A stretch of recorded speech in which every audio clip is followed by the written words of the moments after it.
All right. I assumed for a long time that I was going to have to start this show by myself, starting with Rick coming on very late and then Very on time. Very on time. Repeatedly leaving. I got stuff going on. That's all good. It's all good. So I'm gonna have to I'm gonna pull it up in a minute, but there's a picture that circulated out of one of the local hearings yesterday that I want to talk about for a second. We're going to talk about some very positive possibilities of. Reminds me of a picture that Ben took of you years ago and keeps on using all the time. Oh, Ben did not take that. Oh no, you took it yourself and sent it to him or something. Totally naked in that photo. So Ben did not take that. All right. Yeah. Well, I guess that's why I thought maybe he did. Oh God, no. So I'm gonna get that and show it. But I also want to talk about how we dodged a bullet this week with House Bill 5512. It was headed to the floor, and now current reports, and I heard it from Robin, who gets some good information typically, that it's going to probably wait until after the spring break. So we got a little reprieve. So 5512 being the bill in the Michigan legislature that would allow drug courts to ignore the Court of Appeals decision in People v. Toohey, which allows medical marijuana patients to use their medicine while on parole or probation or in the court system. All true. And so there's a lot of misinformation and a lot of smoke and mirrors and all that kind of stuff associated with that. And we're trying to wade through it and educate the lawmakers as we can. This is an attempt to change the Michigan Medical Marijuana Act again, because you're changing a statute that was voted on the people. It requires a supermajority vote of 75% of each house, which means if we get, there's the numbers are a little bit different now because there's like 4 or 5 or 6 lawmakers that aren't in the legislature right now for different reasons. And so, but generally around 27, 28 no votes is enough to stop. All right, I'm going to take a second here, Rick. Entertain everybody, if you don't mind. And I'm going to see if I can find that picture real quick and pull it up. So the important thing to understand about legislation in Michigan is that oftentimes it's being crafted without the input of the people who are most likely to be affected by that legislation, which are the patients or the cannabis users here in the state. So when we see big efforts by Republicans primarily, but sometimes by Democrats too, to make changes to the laws that affect our daily lives, it's kind of offensive when they don't even include us. Now, in the past, we have been included in the lawmaking process, and it's had great results. Now, here you'll see an official, I forget the gentleman's name. He is a township trustee for Birch Run, Michigan, just a little bit north of Flint. And he is responding to activists in the crowd who are insisting that the ordinance they're likely to pass is a bad one for patients and caregivers in the state. And it is, of course. It looks like his name is Fred Sheridan. He's a trustee. He's got his nameplate in front of him there. And this has been circulated. Jen Bronson, who just said hello to us, I believe was there last night, as many of the regular crew that has been really good about showing up on localities discussing really stupid local policy. That used to be you and I, so many years ago. It used to be just us and a couple of others. On the west side, Josie'd always show up. I remember in the Macomb County, Annette Nene and some others too, but it's a lot of work. Yeah, he was totally out of line. Yep. It's a kind of a exposure of his not being totally connected to his position. He wasn't able to stand his ground and rationally discuss why he thinks it's okay to have all these really ridiculous excessive restrictions on caregivers. We're joined early by one of our guests here today. Hey, Mike Williams, sometimes Myc O Phile. when we talk about he's muted. That's okay. We'll just observe him. Go ahead, Rick. Myc, of course, is a well-known advocate for entheogenic substances, and what we see now is the entheogen issue follows a similar track to what we had to walk with the cannabis legalization, where we started out getting local communities to say yes, started on a statewide proposal. Sometimes it takes more than once to get your statewide proposal approved, but it's also very difficult to talk to municipalities and get them to come to the right headspace when we talk about things like natural medicines that help the health benefits for human beings. It is true that by and large, the cannabis issue is kind of, paved the way. We talked about this at the last Entheo Fest, and that's kind of cool. But I also envision a time in which there's still going to be areas that haven't really engaged in either one of these issues, and we might find the entheogenic plant approach to go first in some places and set the stage there. That's interesting. It's a little abstract thought I had while I was thinking about this last year in preparation for the Entheo Fest, because this somehow it does appeal to some people, not typically, but does appeal to some people before cannabis. And it's just interesting, phenomena, even though we see how related that they are, and certainly related in the process of getting them through the system to become recognized in the, legally, or decriminalize them, or whatever the approach is. Well, certainly the government spent a lot of money painting cannabis and psychedelic substances with the same brush of illegality over decades of time. So to some people, they are, forever linked, even though I think we all agree that we have different effects, different substances. And really, we have two separate issues here when you talk about entheogens versus cannabis. Right. So, and entheogens, I think, are so exciting as far as the medical breakthroughs that we're seeing with this. When you consider the whole realm and spectrum of entheogenic substances, DMT and some of the other things that they're looking at to help people with mental issues. I mean, it can be a game changer for so many people. And in America, we've sort of forgot about mental health issues for a long time, haven't we? Or, haven't handled them correctly. They're there and they're in our face, but we try to have inappropriate responses to them, probably to save money on some level. I remember there was a time in the United States where your crazy old aunt just lived in the attic, right? I mean, you kept it in the family because there was no place else to take it. Sanitarium, that was, for lepers. Now we're back to the same spot. There's just no place to take people who oftentimes need a little help with psychology. And they oftentimes end up in the criminal justice system inappropriately. So, and they do not get the help they need in that place. I can promise you that.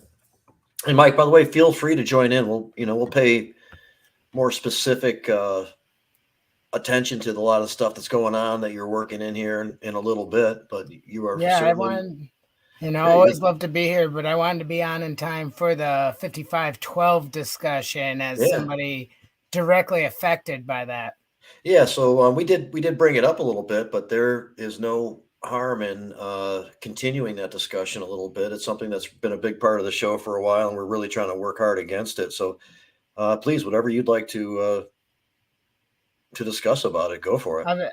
I mean, I must have missed it. But I'm in the sobriety court system right now because of People versus Dewey. There was a ruling by State Court of Appeals that people on probation with a medical card, a judge could not tell them that they were not able to use or access their medical marijuana. And so the loophole they found with me was I had let my card lapse by 1 week when I was sentenced, even though I'd had it since 2009. And they said I may not reapply for my medical. The fact that a judge sees fit to play doctor is so absolutely absurd and backwards thinking. Well, we agree. And been trying to get that point across to a lot of the decision makers who are kind of confused on this issue. One of the one of the things that's being said is that unless they do this, there is no avenue for people in the specialty courts to get accepted or be allowed to use their medicine. Simply not true. I mean, for one thing, I think it could be done on its face under current circumstances. If the decision makers simply accept people who are medical marijuana patients and realize that they're going to be using their medicine, I think there doesn't necessarily need to be a rule change in order to facilitate that.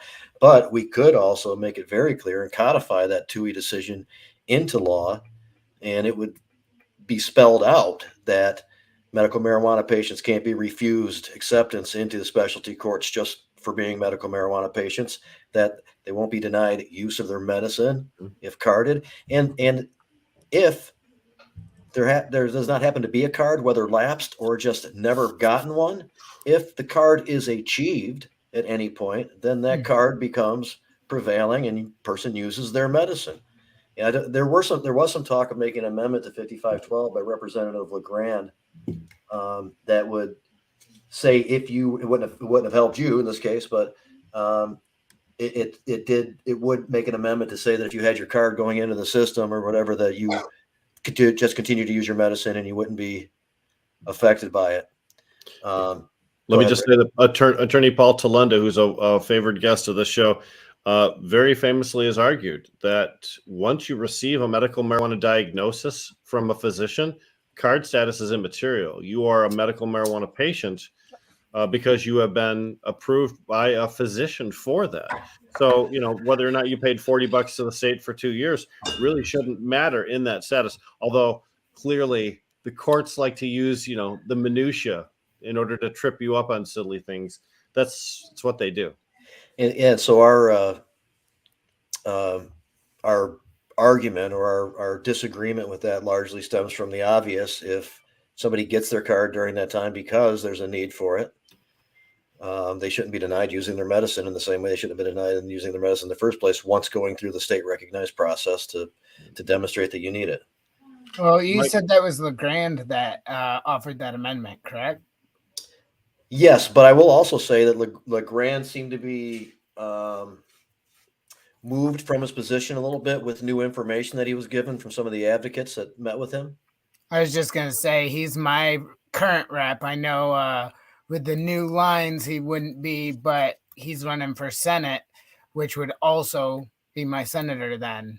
So I will he'd be a good guy to talk to and confirm his position with, because he was in support of it, but not with ill intent. And that's what I mean. This one's kind of complex. And when they say things to people like, oh, this would at least allow some people to use their medical marijuana, they can't now at all. Realize bullshit, but that would move somebody to think it's a good idea. Go ahead, Rick. Realize the legislature oftentimes will do things like they'll make a superficial concession to activists like ourselves to say things like, well, if you already had your card, then I guess it'll be okay, right? And in order to gain support for votes, in order to get the votes they need in order to pass it, even though that superficiality that they may have adjusted, that cosmetic change that they didn't really accomplish the fix that we wanted. So we have to be very cautious when we go talk to legislators about agreeing to changes, because what we think is one of many changes to them is the single change that they need in order to be able to convince people that we are now on board with their program and they can vote yes with a good conscience. We have to be careful talking to lawmakers. A lot of people that have not got experience in Lansing, unfortunately, don't realize the trap that they're falling into by making let's just call them these sweetheart amendments to legislation. And there's some transactional stuff. That one seems reasonable to me. I'd go along with that one, but you do this one for me, and there were people who supported that bill that were in the same hearing pushing their own bills, and you just wonder, was that the discussion? That happens all the time, and it's unfortunate, but I do believe for sure that there's information that is not being considered by those people who aren't already resigned just to vote one way or another on it. And, we have to continue to work as we did with 5301. This is a little bit different. This is a little bit more of a difficult conversation for some people, but it seems to be working the same. We had a really good conversation with Representative Hazma, if I'm probably not pronouncing that correctly, but Kalamazoo area, I believe, and he is a injury lawyer. One of the things that we also, and Rick was involved with this meeting too, we were also able to meet with the judge and the lobbyists that are pushing for this. We talked about it on here a little bit, and they spelled right out to us that what they would like to do, or what this would create, is a situation in which somebody applies to want to use their medical marijuana. They automatically have a special hearing for it. Now, some of the representatives have written back to me and said this would be a case-by-case basis. And while that's true, that still doesn't make it okay. But the special hearing that Jamie's talking about would involve bringing the physician that did the approval of the medical doctor all the way up to the drug court in order to be able to testify to the person's, on the record, by the way, testify to that person's medical history. Right. It's a horrible burden that most people who are in the drug court system simply financially couldn't afford. And many doctors who have their weeks booked out months in advance. And they don't want to do it either. They don't even want to put themselves in a weird position. So you set an impossible standard and say, okay, hit this impossible standard. It's an undue burden. Exactly. I mean, it's an undue burden. But as I said, Rep. Harsman is an injury lawyer. And, that is something he has faced personally in his professional career, the insistence on courts bringing in doctors and stuff like that, and knowing exactly how burdensome and absurd, that request really is. And that really got him. I think he's going to help talk to some other people for us. The sobriety court and drug court system in and of itself is already such a heavy burden, as you said, Rick. The ability for somebody to be able to afford that extra time for a lawyer, the burden on the doctor. But I mean, the 5 to 7 times a week drug testing while maintaining 3 to 5 times a week of AA or NA while also maintaining a full-time job. But no, you don't get a license. And they set all these impossible standards and then expect you to pay a couple $100 a month in fines. And they set it at such a high bar that they set it up for failure and keep you in there. Drug court graduation rates, I'm not sure what the exact number is, but it's pretty abysmal. Very few people, I believe, actually successfully complete the program because of what you just described, Myc. All of these different benchmarks that you must hit in order to be able to complete. And in any instance, life itself can come up and screw around with you. You might miss work because, stuff happens, man. And then, of course, drug court doesn't care. Drug court don't care. The other thing, go ahead, Myc. I'm sorry. I was just I'm just saying they most certainly do not care. I'm one of the privileged few that has been graced with living in a location that has public transportation, roommates and family that'll support getting me where I gotta go, and flexible employer.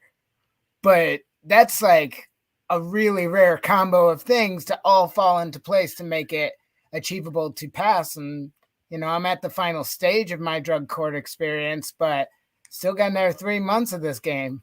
I still think it's absurd that the whole premise of what we're talking about here is that a court of appeals decision was made, which affects all cannabis patients throughout the entire state. And a group of judges says, okay, yeah, but not us, right? Okay. They still want to have to carve out some exemption from the court of appeals ruling that says, judges, you don't get to say yes or no to medical marijuana because it's the law of the land. And these guys just want a legal way to justify still being able to deny people. Jamie and I talked with the judge and with the lobbyist on that particular phone call he described earlier. And really what's very painfully obvious is that not very many people who have medical marijuana cards qualify for their system because it's the requirements are so stupid. And that if they wanted to exclude you, they could, whether the law said yes or no. There's lots of things that medical marijuana patients do that would probably not allow them to be in drug court if that's what the judges decided to do. I hate the fact that we have this whole court system, which is outside of the traditional program, which means it has its own rules, run by its own people. And it's like a privatized judge system. And that always bothers me. It's a for-profit system. We talk about policing for profit. I think drug courts are the example of that for sure.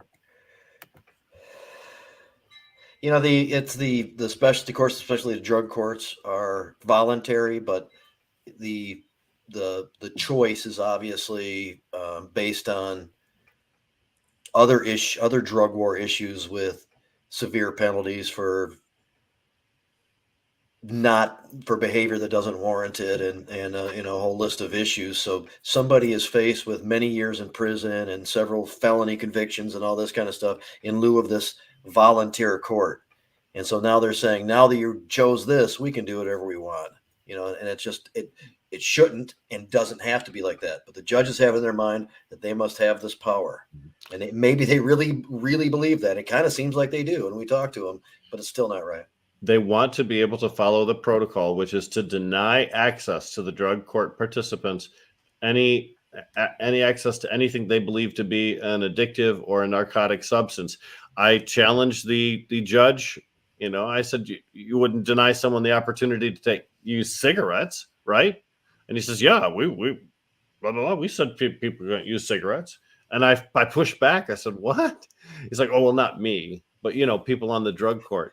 Yeah, we said you actually told somebody they could not use tobacco products. He goes, well, not me, not in my court. We didn't, But that's an illustration of what Jamie was talking about, the degree of control that the judges want to be able to have over the drug court participants. They actually said, I'm sorry, man. I'm sorry. No, you go ahead. They actually said that if they just look at the card, and that's the basis for, determining if somebody has a bona fide doctor-patient relationship and, has a condition worthy of using their medicine and all that kind of stuff, that means that the doctor is now the judge, that the doctor is in control in criminal justice. We said, no, the doctor is still just being the doctor.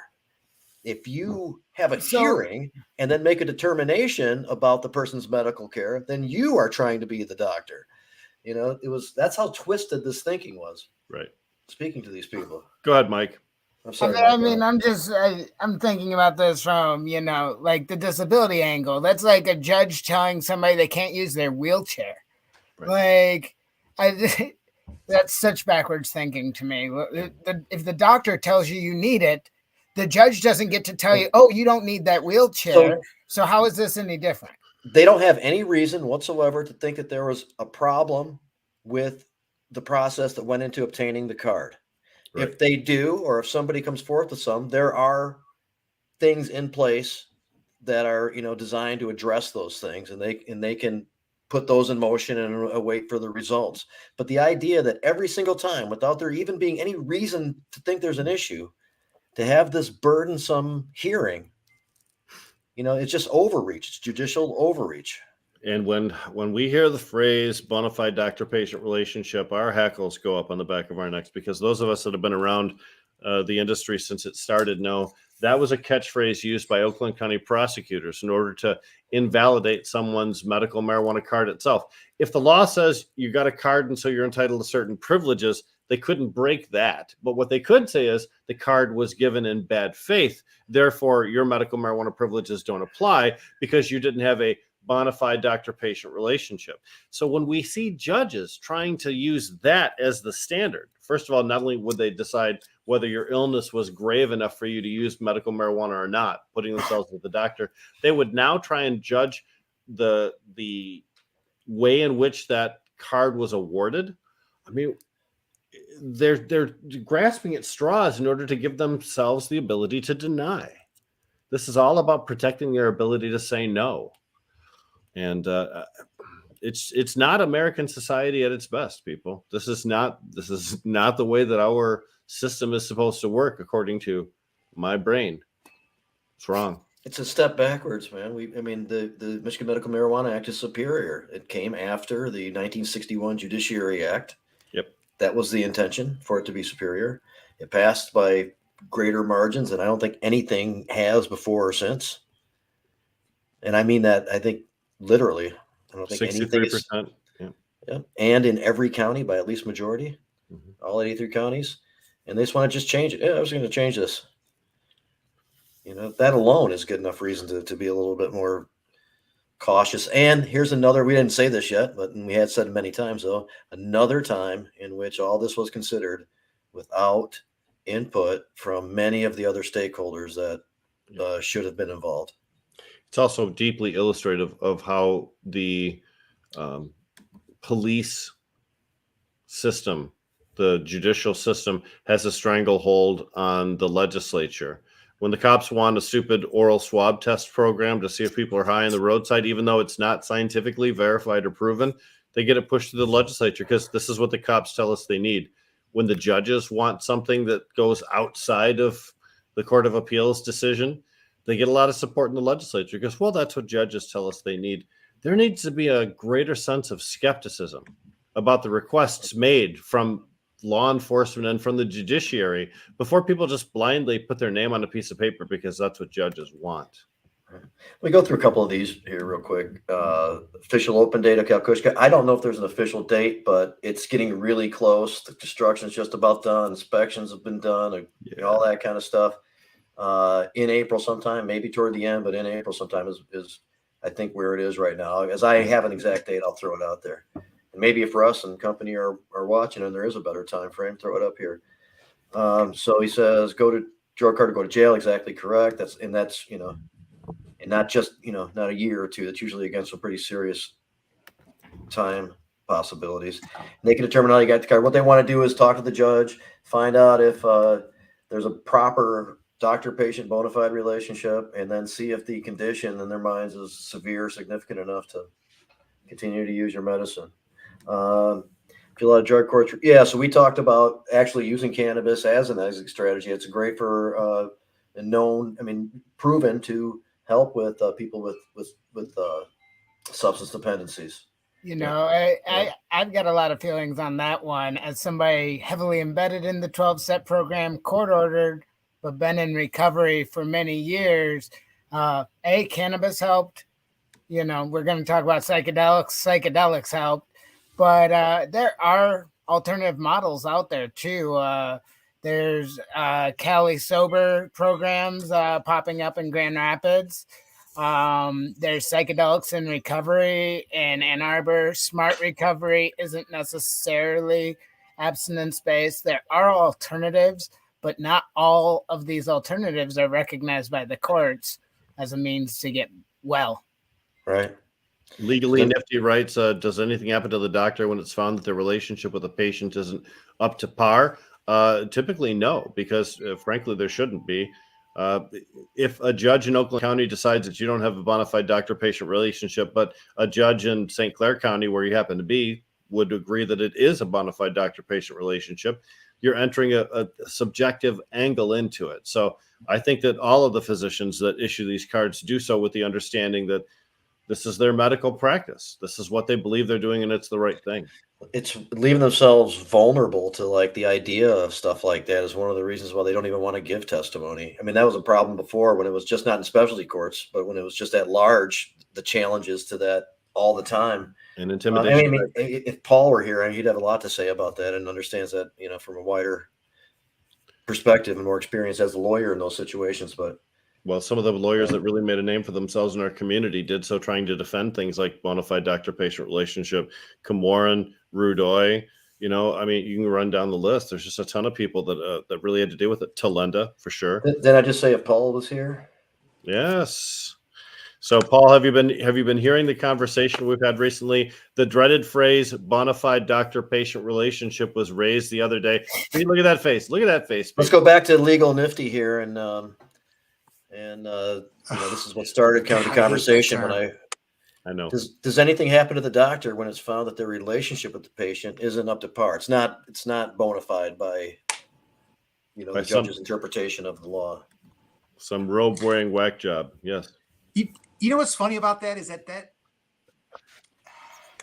definition has always been, let's say, subjective and defined by the doctor and held by the doctor that allows him to proceed, right? So it's essentially it's a function of his ethical obligations to where he's recognizing the fact that we have this relationship and it's appropriate for me to proceed.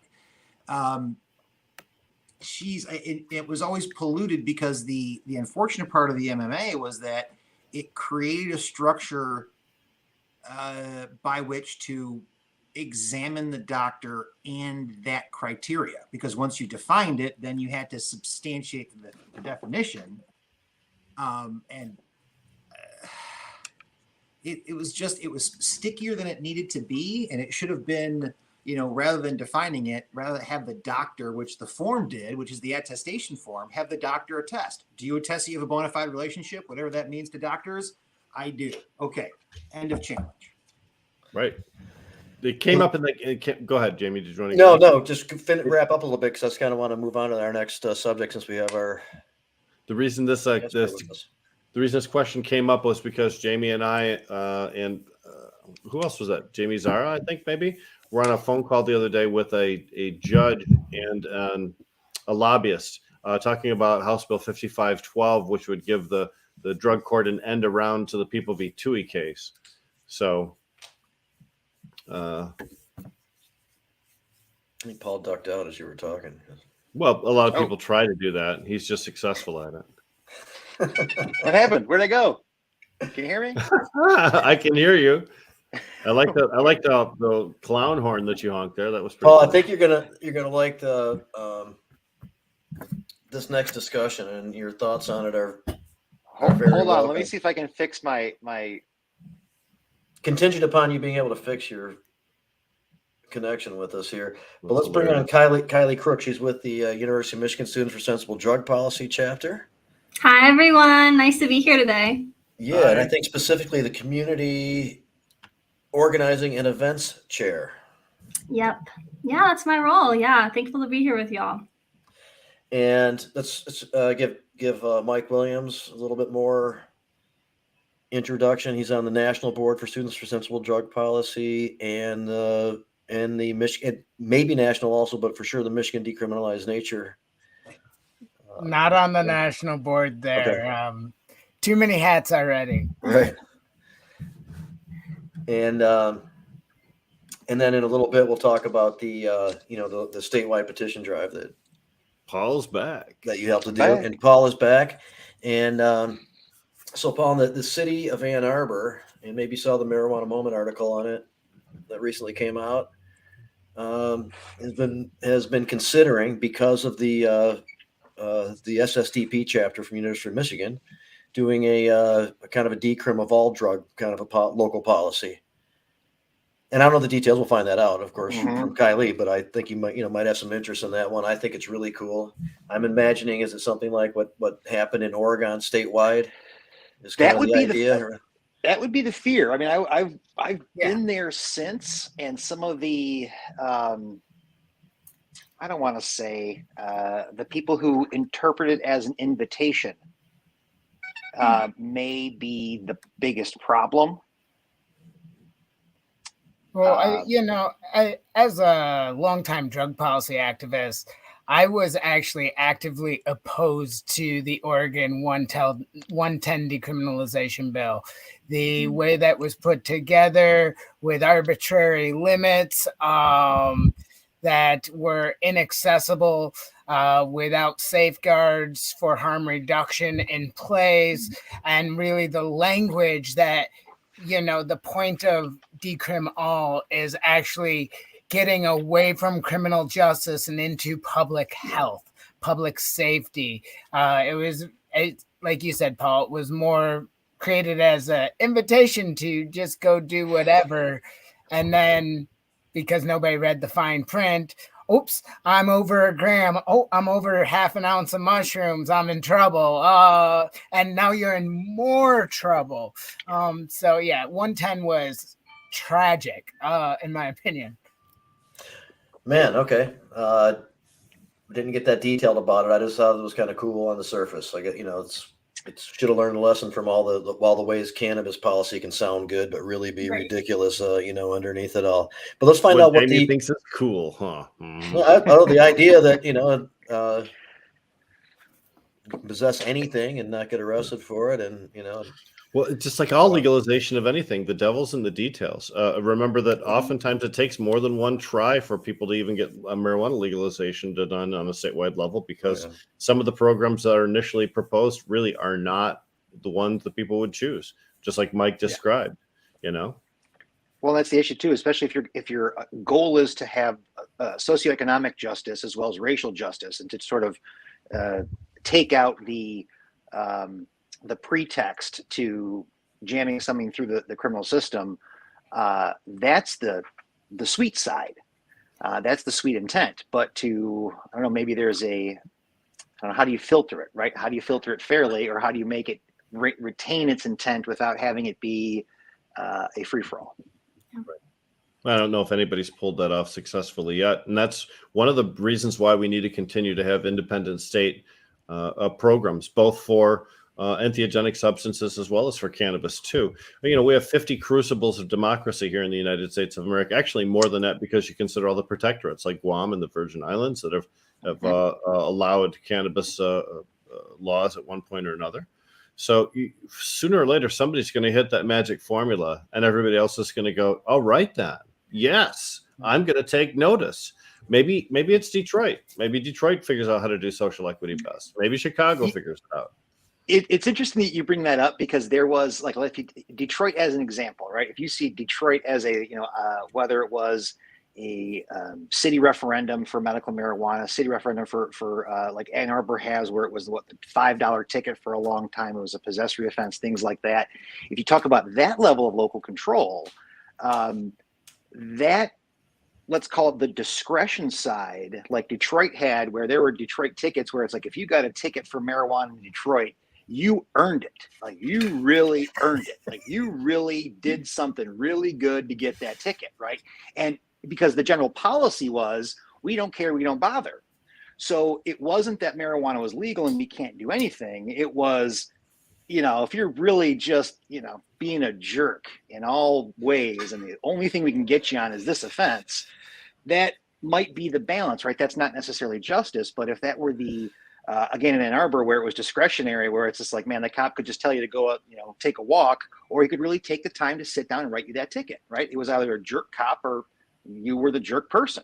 And I wonder if this could ever work faithfully and fully. But if you had a policy of a look the other way policy, just shy of legalization, that kept people at least on their toes, but at least it gave a little bit of deference to those who actually do get caught, some leeway. That way, it was, again, not functioning as a free-for-all invitation to the na you can't touch me type of approach, to the rather of the, oh, you got a ticket for a possession of under a gram of a controlled substance. What'd you really do, right? Yeah. What'd you really do? Like, did you take a swing at the cop? Did you run? Did you do something that is otherwise an offense and let you off easy by writing you something that you take it to court and I'll just tag you for $100 and let you go?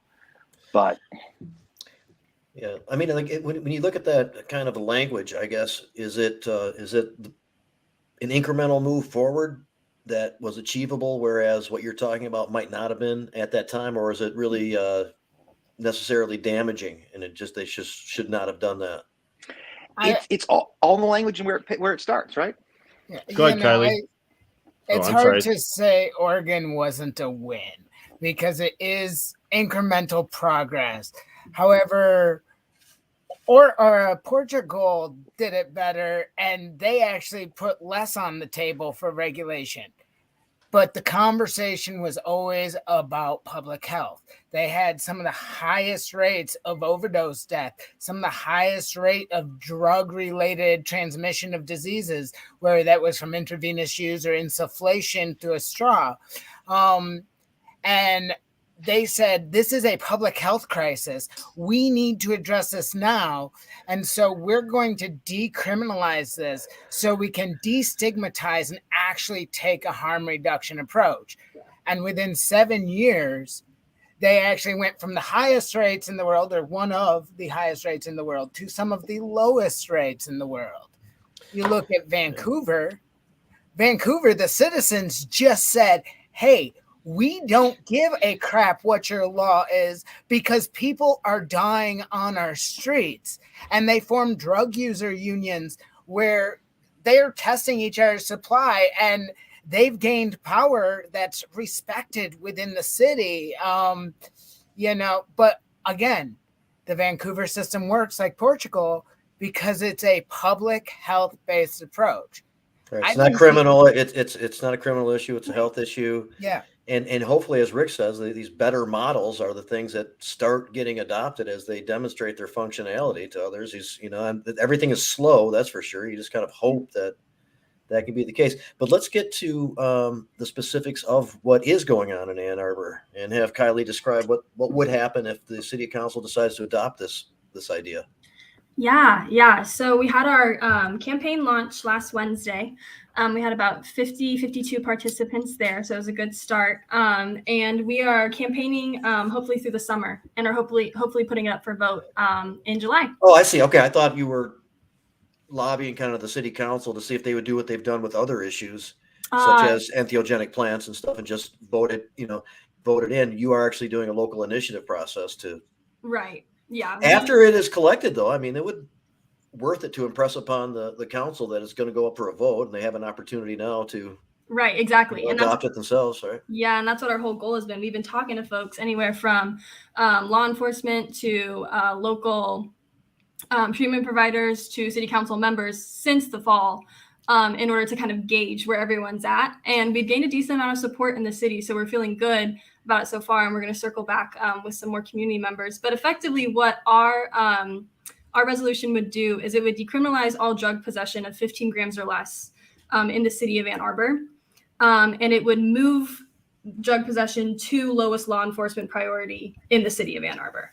And so that's what the resolution on paper does. And it would take the funds that have been used to support those law enforcement initiatives, and it would reallocate them to proven recovery resources within treatment recovery resources within the city. So for instance, MAT for transitional housing and naloxone everywhere. And things like that, things that we've had conversations with local treatment providers about, with community activists about, with people who use drugs about, in order to get an idea of what the community needs. Again, criminalization doesn't do anything.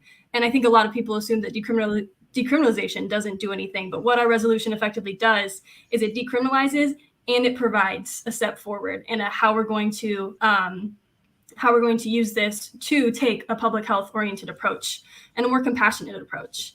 So yeah, that's a little bit about what the nooks and crannies of our resolution. Yeah. When you talk about a lowest law enforcement priority, what you're doing is telling police officers don't pay attention to this at all. However, if a circumstance arises where, for whatever reason, a charge needs to be filed on someone for this, it still gives them the ability to do so. Kylee, is that correct? I mean, technically on paper, the thing is because what we're seeing across the country is we're seeing cities decriminalize before counties and before states, and all of them have a similar model of low and law enforcement priority, right? Because on paper, can we effectively just wipe it clean from state law? Not necessarily, but what we can do is we can ask city council to make an ordinance that says, hey, in efforts to decriminalize, we're moving this to lowest law enforcement priority. Don't touch it.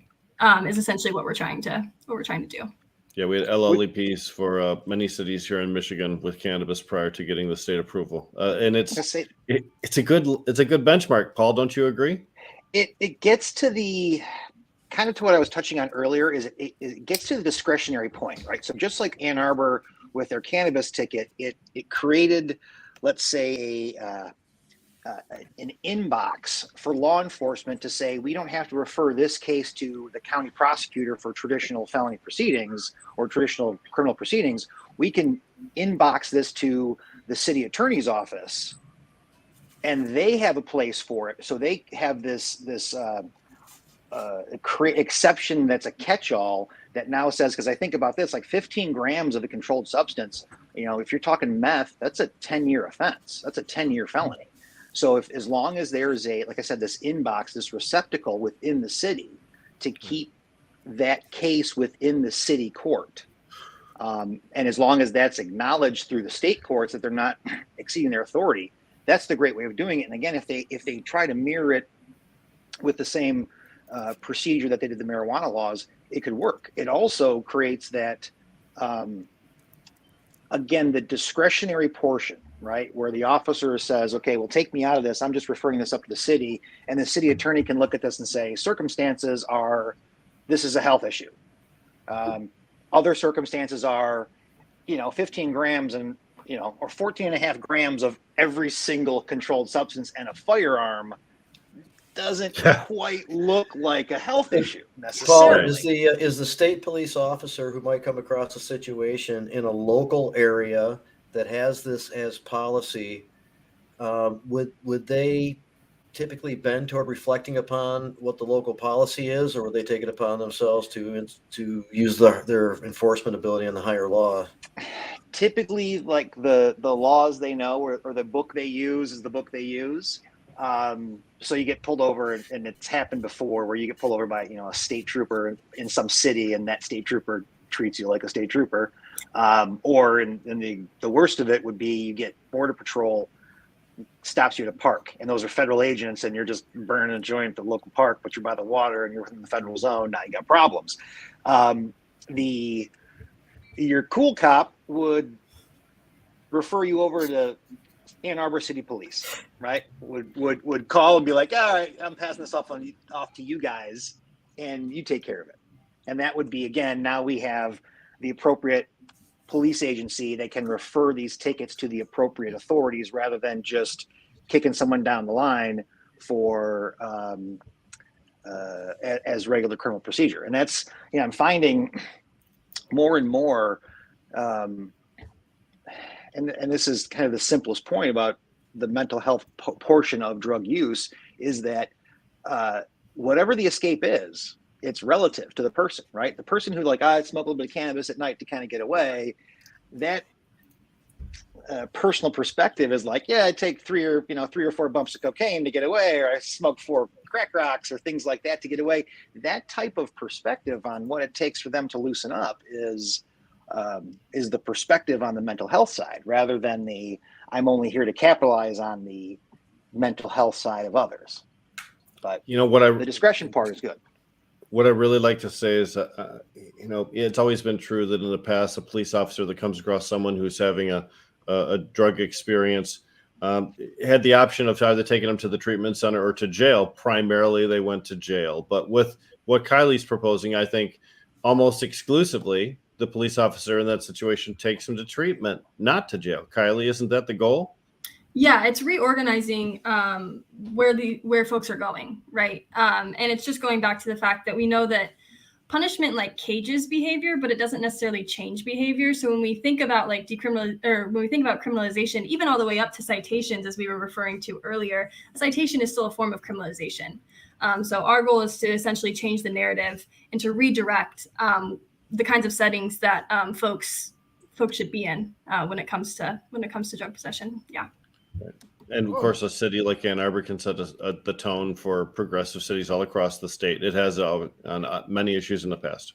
So Ann Arbor really is strategic. Not only do we have one of the longest running, although it has had its gaps, chapters, but it is, as you say, a progressive launch pad.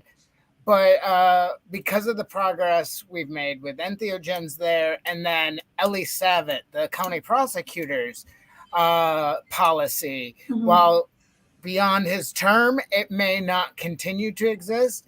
As of right now, all low-level drug offenses are not being prosecuted by his office, including small-scale sales. So Ann Arbor really was a good launch pad for this. SSDP is looking at doing this in several cities across the country, but Ann Arbor was the clear choice to really jump this off because of that Ellie Savitt ruling. I think it's interesting you bring up Border Patrol and ICE in parks near the water. I'm on the other side of the state, so I don't have to worry about it near as much. TSA is an example of a federal agency that's actually already taken the initiative to make it a policy that if you are in a cannabis state and you get caught going through security with cannabis, they refer you to the local authority rather than treating it as a federal matter. And, that's progress that needs to become universalized, as well as, federal cannabis for that matter. But that's a whole nother conversation. There's a famous case. Somebody drove a minivan full of cannabis from Canada. I don't know, 5, 6, 7 years ago. There was 400 some pounds in there.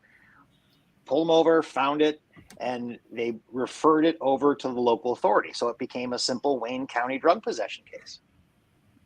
400 pounds in a van on the border. Just there. Here you go, Sheriff. Take them away. That sounds like a simple Wayne County problem. I mean, yeah. Wayne County. That seems pretty typical. And we are talking about this mostly from the public health lens, and I have, myself expressed the importance of that. This also is a cognitive liberty issue.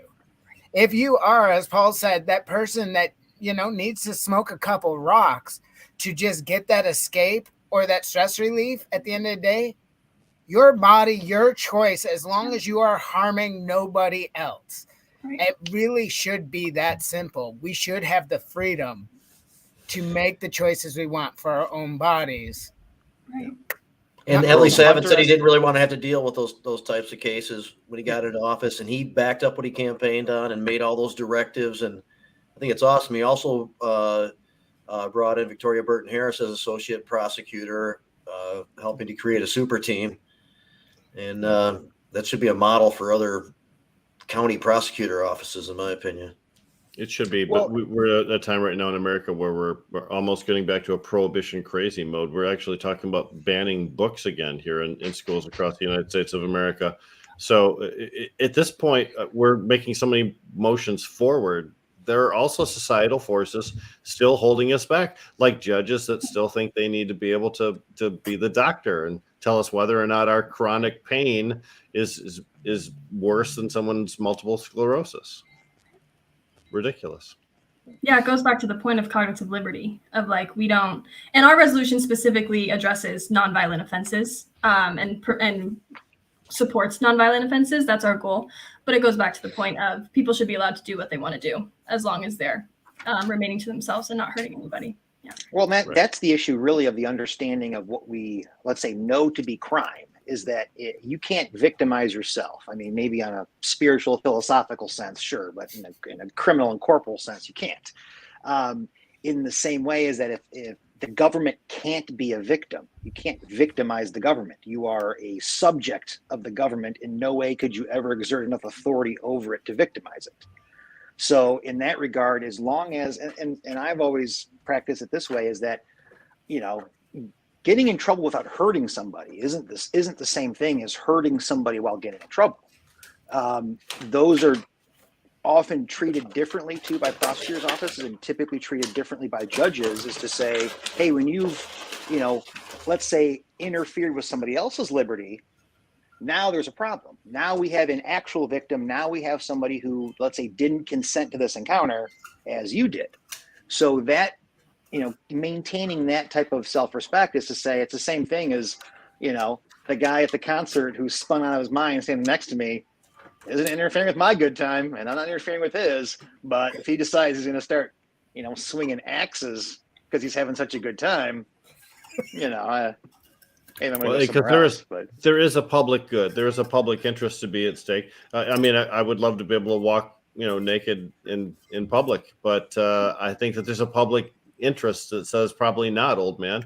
So the fact of the matter is, we do want to be able to do what we want to do, but there are still some societal norms that are established in order to make sure that we know what's right and what's not right. It's in the adjustment of those societal norms that we find ourselves in this conversation. And the adjustment of societal norms, everywhere you look, people are more accepting of entheogenic substances and drugs in general. But again, we talked earlier a little bit before you arrived, Kylee, about the loss of mental health services in the United States of America, and really the whole diminishing of medical providing. So there's a lot of people out there that would be successful with treatment programs, but not enough treatment programs exist for everybody that would need them. Yeah, I'm trained to be a clinical social worker, and the amount of work I have to do on a daily basis just to get government society around me to take mental health care seriously. Yeah, big insurance, private insurance, everybody. Yeah. Mm-hmm. Yep. So I think when we talk about doing things like, liberating ourselves from some of these drug laws that are archaic and don't reflect society's current values, we also have to think about a corresponding increase in some of the additional services that we provide. Myc laid them right out. Narcan, we need to have that everywhere. We need to have, places where people can go into safe zones where they can use or have their product tested for free before they use, especially nowadays. I hate to use the term fentanyl on this program because fentanyl has been demonized so much in the use of cannabis, and every expert we've talked to said they've never actually seen a single case of it being combined with cannabis. But fentanyl, they called it a myth. Injectable drugs it's a reality nowadays, and people are unfortunately, passing away from these type of things, and it's all across the United States. Kylee, you're muted, but I'd love to hear your thoughts. People say there's no pure heroin anymore, that it's just fentanyl now. Yeah, no, we used kind of the budget that we had in order to create the resources that we talked about with local community members. But yeah, with unlimited resources, gosh, our ideas could go on and on.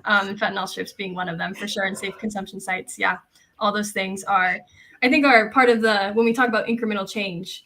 That's the eventual goal, right? But right now we're just we're getting decriminalization in people's ears and minds when it comes to decriminalizing drug possession. So yeah, it's a long fair step, and you climb it one step at a time, right? It's a long game. Yeah, it's a long game. That's for sure. True. Yep. Well, of course, ballot initiatives are one of the beautiful privileges we have here in Michigan. Not all states provide the ability to offer that, and those are not traditionally available in certain communities. Jamie Lowell will tell you that you can't normally petition in a village in order to do something, right, Jamie? But you can for most of the villages. I think I'm not sure how many there are. Maybe Paul knows, like 250 of them or something like that. And like 40 of them are incorporated under the Home Rules Act, so they can have a local initiative process in place. But most of them are not, just like all townships are not. Right. And the MRTMA is might be the only thing, but definitely one of the few things that somebody could do a proactive initiative in a township or a village not incorporated under the Home Rules Act and do it to either opt in or opt out.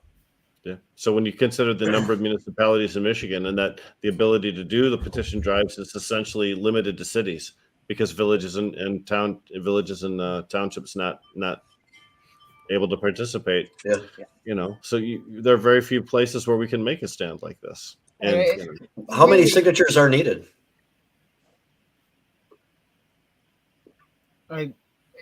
You talking about Ann Arbor? Because I'm sorry. Doing resolution, correct? Yeah, we're doing a resolution. Yeah.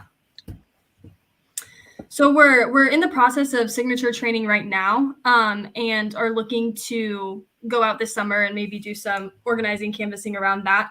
But our resolution technically requires a vote, and could use signatures, but doesn't necessarily require signatures. Yeah. Okay. All right. So it's something in between. It's coming up. And what the resolution does is it creates kind of a guidepost for City Council to make a model ordinance. So our resolution itself, what we propose to City Council, will not be the document itself that goes into law, as much as it will be the guidepost of, okay, City Council, now go create an ordinance that reflects this. That ordinance will go into law. Yeah. Right. Well, like a lowest law enforcement priority doesn't actually change the penalties or the regulations for anything. It just tells police officers, do not pay attention to this. It's not something we want you to focus on any longer. So directive towards law enforcement, right?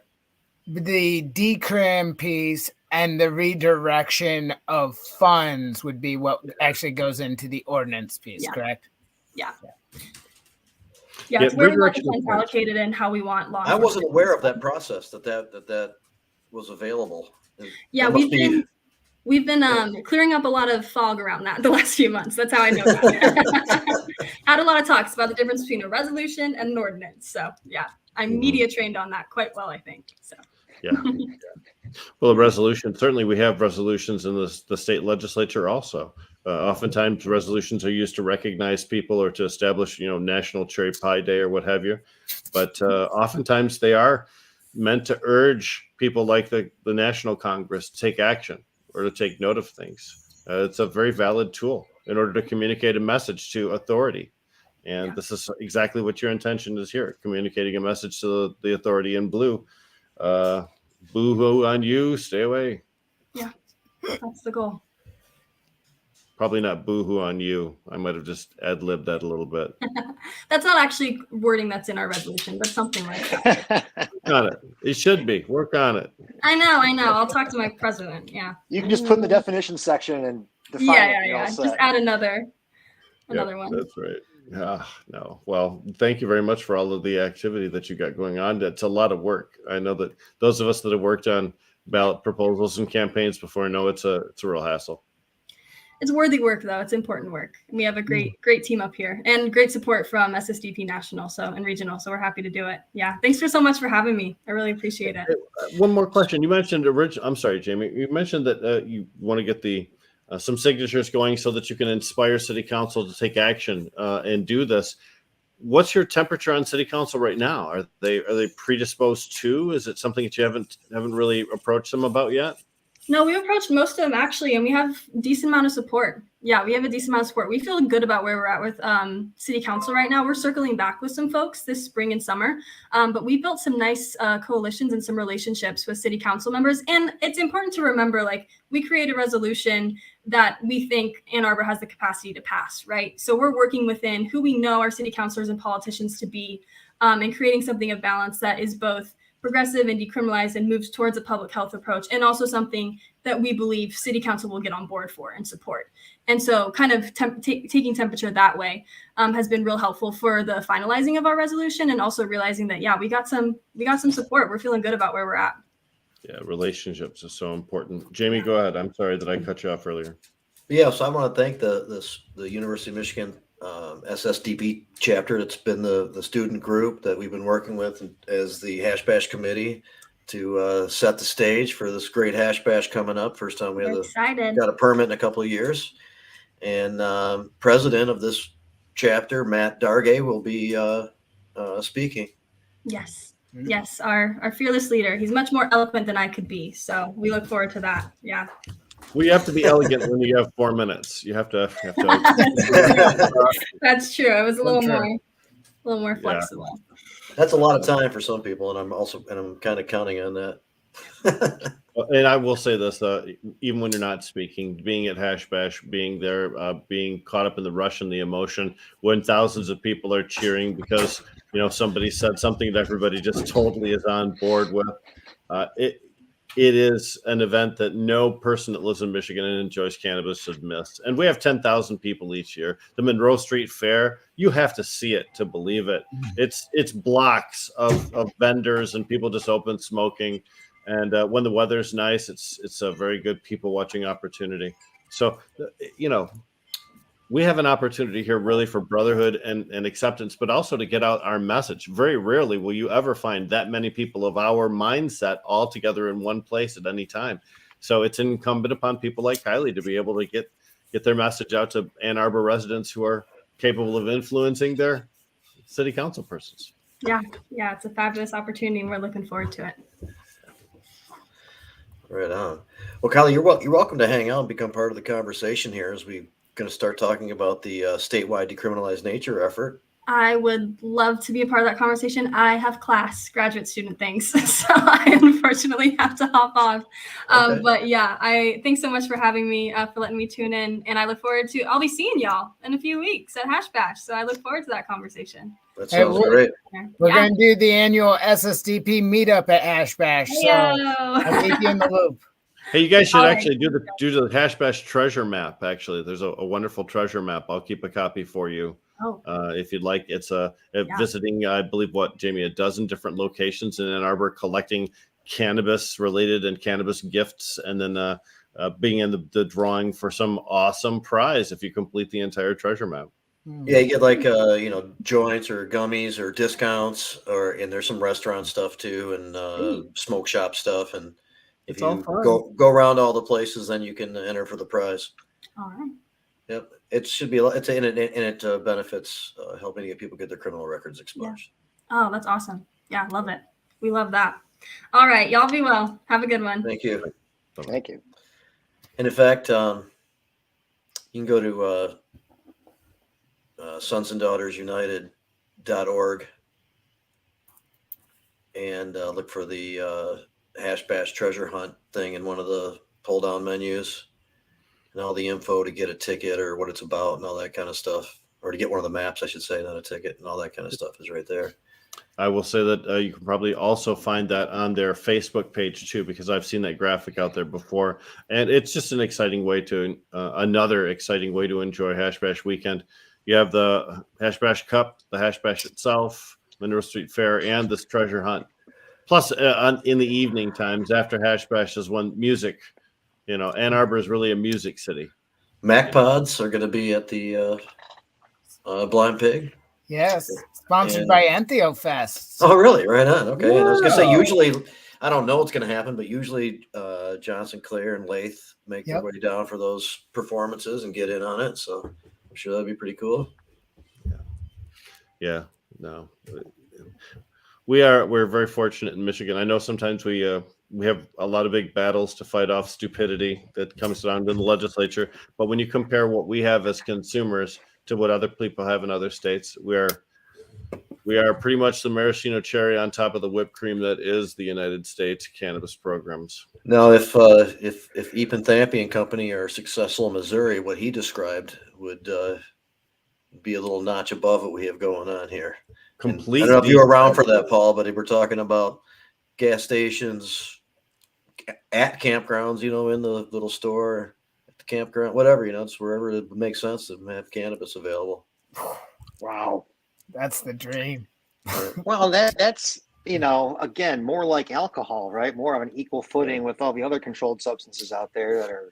You need less restrictions because it's not dangerous like alcohol, but you need the similar type of reach, Anytime you're collecting tax, there has to be a registration system because, the person selling it has to be able to apply for their tax or to report their tax. So as long as it's a taxed item, there has to be an infrastructure. Right. But you ever bought beer up north? What a simple and easy process that is. And let's just say, doesn't seem like there's a whole lot of technology governing the cash register doesn't really ring when the guy says, yeah, looks like about $10 worth of stuff. Yeah, right. Well, there are some, some deli style venues that might have the same approach, but that's where, true, to the positive, the negative, right? When cannabis is ubiquitous as cigarettes and alcohol, that's probably where the caregivers will start to get the pinch. Yeah. Also, where the large retailers will, all those nice Apple stores they built will start to become a little more useless. But we're seeing I happen to notice, I mentioned this to some people the other day. I get a newsletter that talks about cannabis properties in the state. I get a lot of newsletters about cannabis things. And recently I received one which was noteworthy because it had property reduced. Because of the race to the bottom in pricing in cannabis retail establishments down to about $153 an ounce, I believe, in January. I haven't seen February's numbers yet. But people's profit projections were just way blown. And they're not able to meet their obligations based on currently what they're able to get their cannabis flower sold at. So people are trying to exit the industry. And in fact, some people who had extensive builds outs have decided never to put a plant in the ground just to try and sell the entire facility because putting plants in the ground right now sounds like a very risky proposition, Paul. You deal with the industry. You represent a cannabis-based business clients. You understand where I'm coming from. It's a hard, like I said, it doesn't make sense to put plants in the ground now because you have the let's just say the new builds from the ground up, but you're also starting to see the expansion. So you're starting to see, I think, more businesses go from a few Class C's to multiple Class C's, and they're doubling or tripling their spaces. 40 Class C's in one facility in the West Michigan, Paul. 40. So 8,000 plant, 80,000 plant. 80, yeah, and that's faster than 40 Class C's are being spread around the state at an individual level, even at a stacked level, right? That would be 20 stacked units. Let's even call it 15 if you're putting more in there. But, that increased footprint is, we're going to get it again. We're getting into commercial production. We're getting into the Budweiser years to where you'll be able to see this stuff from a mile away, and you'll be able to now draw the distinction as to why this one small mom and pop shop might be a better location, might be better, even though they're going to suffer more because their margins aren't as great as the commercial locations. But I worry a lot about the opportunity for small business persons to get in. We just created a brand new Class A micro license. That's great. We're trying to come up with social equity opportunities in Detroit and other places. That would be wonderful. We're trying to get the native tribes to be able to participate within the regulated marketplace too. That's great. But if all three of those groups are able to participate in a market that's already oversold and oversaturated, because the MRA basically let anybody who had $1 in his pocket buy their way into the business, with no regulation, no restrictions, and no stopping the big guys, then it's really kind of a lie to all of those people, right? It's a lie to the social equity participants. It's a lie to Class A micros. It's a lie to the Native American people. There's no market. It's almost one of those, let's not call it a lie. Let's just say we're not focusing on the elephant, right? So again, there's only that one attestation in the marijuana application process that says, hey, just a reminder, pot is still federally illegal. And if Big Brother comes to crack your skull, you can't complain to the state about it. And we just talk about that once. The idea of perhaps moving towards there's not enough cannabis to make, or there's too much cannabis to make it reasonable for those who, let's say, deserve the advantage, is buoyed by them saying, hooray, capitalism on the other side, right? You're going to succeed and fail on your own merits, and we're not going to interfere with that. We're going to let the best ideas carry forward, not govern them necessarily. So we're starting to see that now. You're starting to see grows drop out. You're starting to see businesses fail. Same thing as you're saying is that, the price reduced. That's the fallout of the early land grab of the rural opt-in, where it was, hey, we don't know what's going to happen with medical, what's going to happen with recreational, so we're going to go where they opted in, which is the whole pin-conning phenomenon. Let's go buy it up, and then by the time it comes time to pull the trigger, it's either the infrastructure isn't there or the interest isn't there because the other cities have opted in. So the other problem too with the availability and the type of market is that, yeah, there's real estate available. Do you really want to be there? Is it viable and reasonable for you? Is it a reasonable market? Is it a walkable market? Is your market share going to be worth the money that you put in and the purchase price? Yeah, I mean, how many shops do you have within a 20-mile radius? It's not just measured by how many you have. Muskegon, I think, has like a dozen shops, but then look at all the townships around them too. At this point, anybody that receives a social equity license in Muskegon is going to have a very difficult time making a go of it. And I don't know what the solution is to that, except that we have to slow down the issuance of licenses in some way. I'm not an anti-free market guy. I am a free market guy, but I also believe that there's an obligation on the part of administration, regulation, to not let it just go to shit. Well, I tell you, the natural attrition of it, and this. I hate to suggest this only because I have personal experience with this, is that like the 2018, 2019 applications for medical and the licensing cost was brutal. I mean, it was really, really expensive to the where it would be just create this huge economic hurdle that no one could clear, whether or not you had a good idea. And while that was unfair, at least it kept some of the market contained. But now, I don't know. I still think we're at the point where we're going to get to a, let's call it the glut of it all. Maybe 22, 23, we're going to start to see, 1 million companies. And then by the end of 23, they'll either be consumed or be obsolete. Mergers and acquisitions, right? We've seen, right. If you're following the industry in any of the journals, Cannabis Business Journal, any of the others, Marijuana Business Daily, mergers and acquisitions are what's going on across America right now. And Michigan, of course, is a little bit more advanced than a lot of those markets are. But in Oklahoma also, too, a lot of people that had a good idea but couldn't compete on price, or perhaps just weren't as business savvy as someone else because they were great at growing cannabis but not necessarily experienced at running a business. So now, unfortunately, there's a crunch. And then if you look at regulated markets like Florida, Trulieve, one dispensary company has 153 dispensaries across the state of Florida because they limited the number that Florida can have. And they just have gobbled them up. So there's going to be a problem with that too in terms of competition, because if you make the barrier too high, you are, I don't know if you're saying you're creating a monopoly, but you're starting to see too is that the number of it with the mergers of acquisitions is we're starting to see something that looks like early 20th century beer producers. I mean, Detroit, there was a beer company, a beer factory every other block that was either absorbed, consumed, or done away with. Prohibition certainly helped a lot of that, but they were, acquired or eliminated through a process. And that's what we're going to start to see. I mean, we're already starting to see that where like the, bigger companies are buying companies with bigger footprints.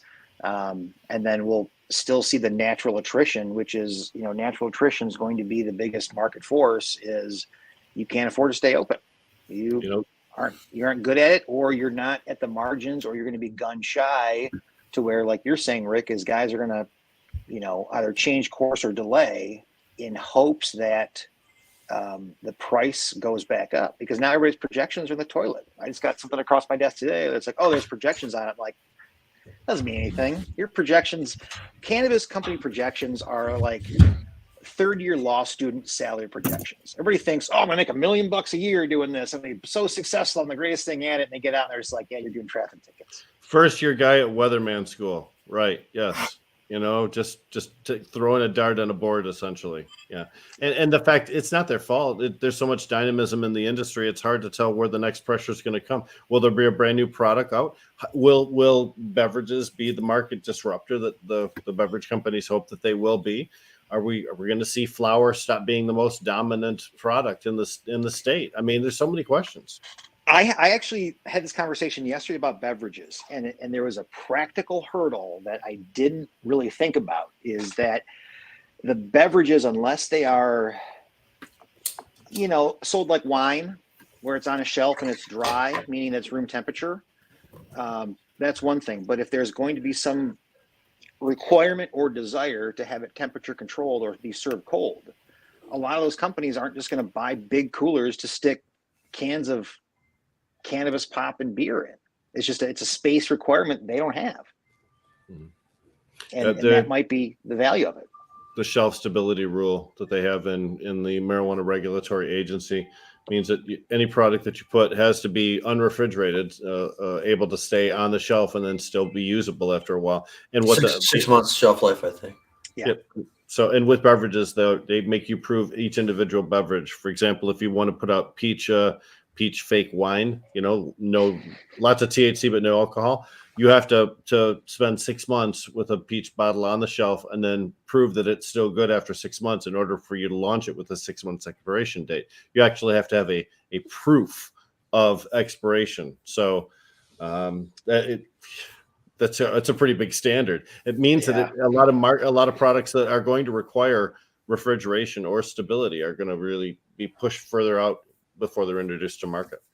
Well, even let's say the oxygen factor of shelf life. I had some stale gummies last week, and if you ever had stale gummies, it's you know how they got stale, right? You know exactly why that happened, and it's not a good mouthfeel. It's not a good, not a good. Well, as a consumer, paying a decent amount for something in that marketplace, there's standards should be a little bit better than buying something that's kind of old and stale. Yeah. But I really found this conversation to be pretty interesting. We flowed with it for a little while, but I do kind of want to get to Myc and discuss a statewide initiative inspired by Decriminalize nature to, I think, decriminalize and some other things, the same type of entheogenic plants. And Yeah. Explain the details on that, man, if you don't mind, and what's going on with it. Yeah, gladly. Essentially, last time I was on, we talked about Senate Bill 631, which was essentially to just decriminalize use, possession, cultivation, and sharing of entheogenic plants and fungi. Well, we gave the legislature their shot. Roger Victory turned out to be a brick wall on the subject and never let it out of committee, which no surprise. But, after you fail the legislative approach as a citizen, what's your next best option? Well, in Michigan, as you mentioned, we've got that ballot initiative, the Home Rule Act. So we went for it. And so Michigan Initiative for Community Healing is a coalition of Decriminalize Nature Michigan, Students for Sensible Drug Policy, Decriminalize Nature National, and People for Healthy Choices based out of Detroit, the group that passed the Prop E this past November. So what it would do, it would decriminalize the use, possession, sharing, and cultivation of any amount of entheogenic plant or fungi that's any naturally occurring substance that contains phenethylamine, tryptamine, or indolamine. It would also, since we're going to the people with it, we figured we'd push a little bit more. Everybody's like, well, why aren't you going for the medical model like Oregon did?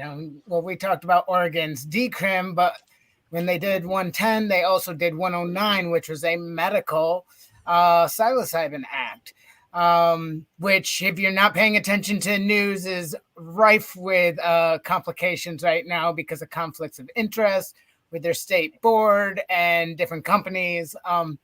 But I digress from that. So we decided, personal cultivation is the most accessible model, but there are plenty of people who would benefit from these substances who don't have the ability to grow at home, don't have the space to grow at home, don't have the knowledge to grow at home.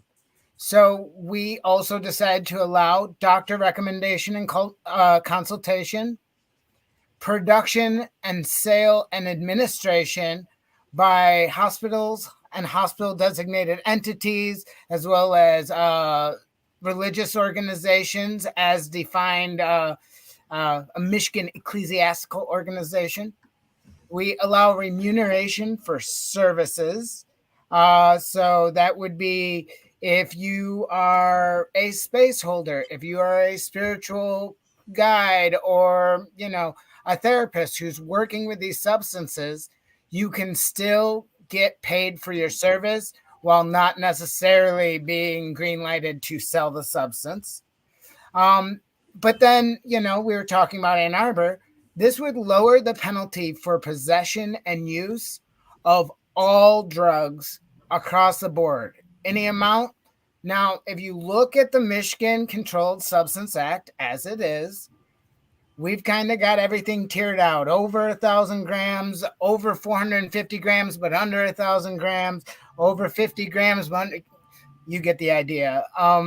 We kept the tier system, but we lowered all of them. So there are no more felonies, no more 5, 10, 20, 30-year sentences, no more life sentences. To think we still had life sentences on the book for simple possession is a mind boggler to me. So all of those become misdemeanors. I'll get into some of the specifics of that. It would end the arrest for minuscule amounts of a controlled substance in a pipe, in a baggie, in any sort of paraphernalia. And then back to this harm reduction piece. Currently, under Michigan's paraphernalia laws, the use, sale, distribution, possession of testing reagents, equipments, and products, such as Dance Safe or Bunk Police test kits, fentanyl test strips, things that tell you what is actually present in the substance you plan to ingest are currently illegal. This would remove those from the paraphernalia statute entirely. So it does a lot of things, but it does all fall under the single rule because it's all under the Michigan Controlled Substances Act. We're trying to do a lot here, but it's, again, all based in harm reduction and, it's in the name, community healing. Very cool. And what we'll talk about that a little bit in specifics, but what is the status right now? Have signatures begun being collected? So this is where it gets a little complicated. February 11th, we were approved by the Board of State Canvassers to start collecting signatures conditionally. That condition was, I don't know if you paid attention to any of the board meetings this year, but a big fit about the printers union bug that goes on the bottom. A little logo that shows that this was printed by a member of the Michigan Printers Union. However, somebody didn't like one of the proposals going forward, and the lettering inside the image that is the logo didn't adhere to the 8-point font form of the petition. So even though it's been there for 20 some years, all of a sudden they were all being thrown out and invalidated on this silly little nuance. Who made the complaint, or who was challenging?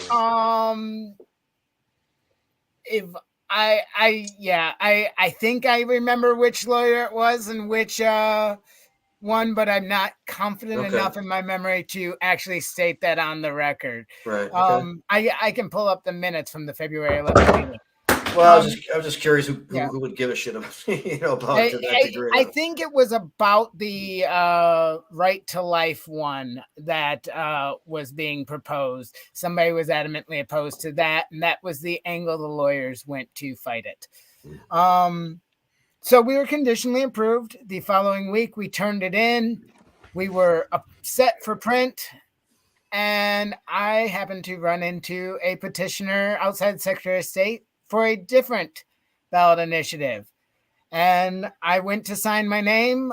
Didn't really care what it was for. I believe in the right of the people to vote on issues and make that decision for ourselves.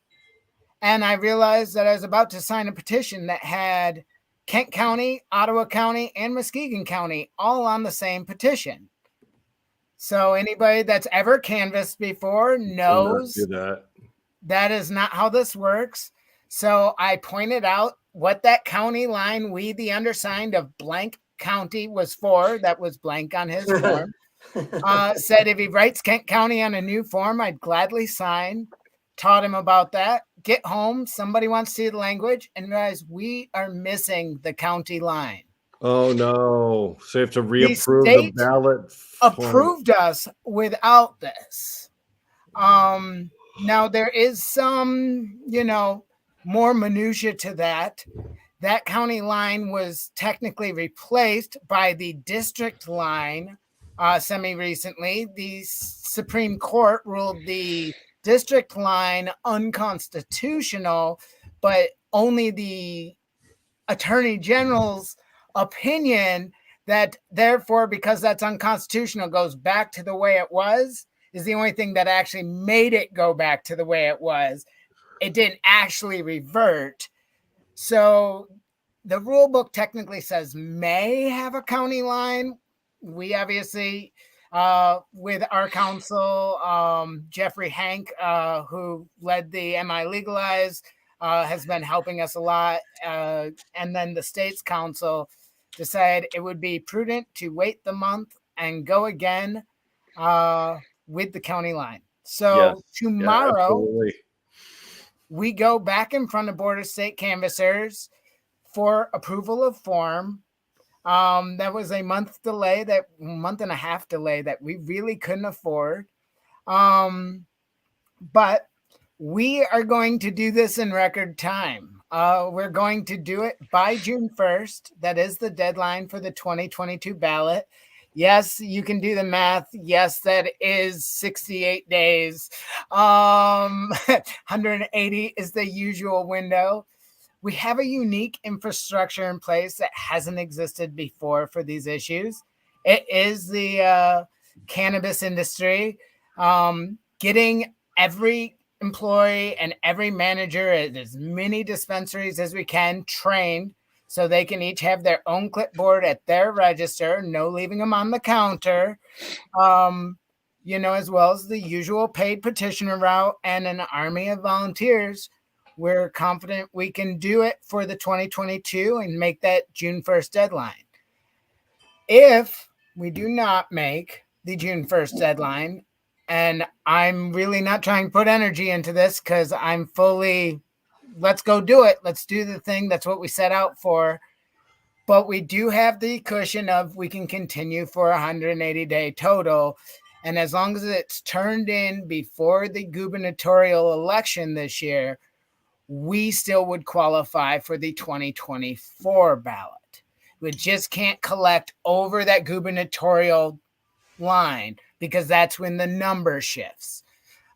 So we need 340,047 signatures at a burn rate of about 29%. We're shooting for 540,000. What's the number again? 340,047. And that changes the state constitution, or is that just a statute? It's not a constitutional amendment. It's a ballot initiative that would add in one section to Article 7 of the Michigan Health Code and remove several little subsections within there. It just seems like that's a big number for that's a huge number. It's 8% of the last participation okay. It used to be 5%. Gubernatorial election. That's why, because it used to be 5%. Now it's 8%. Okay, yeah. Just more layers of difficulty added on. That's all. That 180-day period is a bitch to get, and we had a big fight with. And it might not be constitutional still either. It hasn't been challenged yet. I know, but Mike's got a much more aggressive time frame. Instead of 160 days, you got what? Just do it in 60. 180, might as well get it over with. 68. Yeah. But we do have on our team over 100 years of canvassing experience combined, over 100 years of probably closer to 200 years of drug policy and plant medicine work combined. We've got a really strong team that knows the issue, knows the groundwork in Michigan, knows how to canvass. Tonight at 7 p.m., we're doing our first volunteer training, and that will also be recorded for anybody that wants to be a volunteer. Everybody that does the training will have to take a test. It is 13 true or false questions, and if you get any wrong, you get to take the 13 questions over until you get 100%. We're not wasting time with, incorrect petitions. It's so simple. Just pay attention in the training and you'll get the 13 questions. They're not that complicated. But also, before we jump into the minutia of the bill or the initiative, also tonight in 30 minutes, well, less than 30 minutes, Hazel Park has called a special meeting to decriminalize using resolution of entheogenic plants. And so Hazel Park, we are 100% confident this goes through tonight. And Hazel Park's about to be the third city in the state.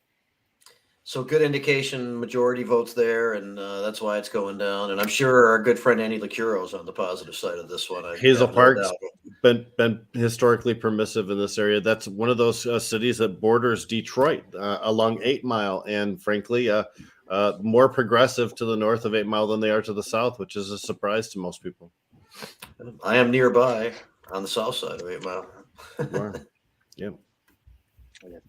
I got to split, guys. I got to go pick up my kids from karate. I'll see you next week. Thanks, Paul. All right. Great to see you. And I'm a Hazel Park resident for Oh gosh, I was there for about 10 years. I currently live up in Flint Township, but I lived in Hazel Park for a very long time, so I'm quite familiar. So that's great news, Myc, and I certainly hope that does go through. Yeah, that'd be awesome. I got more confidence that Hazel Park goes through than I did Arbor would. Wow. Okay. So pretty confident. They came to us as soon as they realized there was a group active. We didn't even have to go to them. They said, we want to do this. Mm-hmm. And Ferndale and Madison Heights aren't that far behind. Those are all communities which are adjacent to Hazel Park, all of them right in the southeast corner of Oakland County. Oakland County, historically has been known as one of the more difficult places for drug law reform.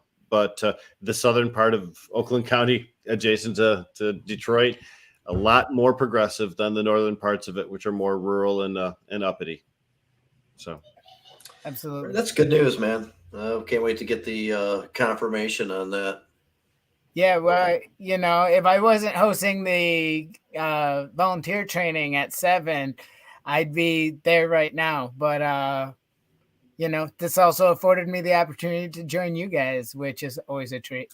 Yeah, thank you. I appreciate it, man.